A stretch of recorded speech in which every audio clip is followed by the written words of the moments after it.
Hey folks, so I've got something a little bit different for you today. I'm going to be taking a look at a very, very early copy of the Philosopher's Stone.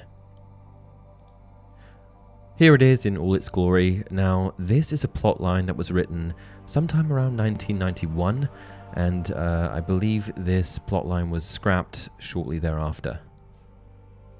It includes a character that you probably haven't heard of before, a wizard by the name of Pyrates or Pyrites, who was a servant of Lord Voldemort, and I believe replaced Peter Pettigrew. Could be wrong on that.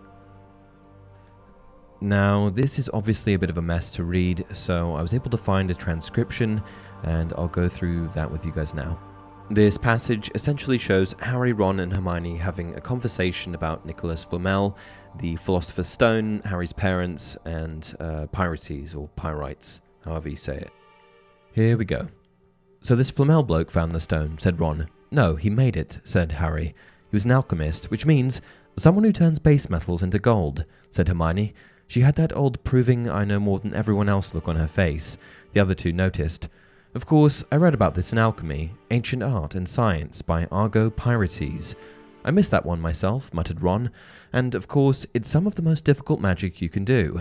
And you end up not just with pure gold, but also with a funny stone thing. Which is what I'm on about," said Harry.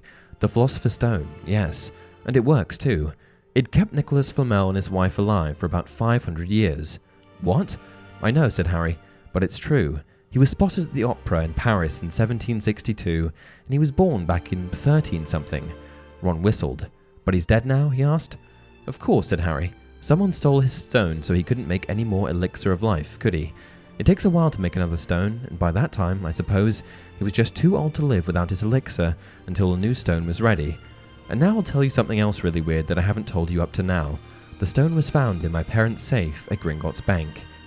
But instead of the interested noises Harry had expected, Ron and Hermione simply stared at him. "What?" said Harry.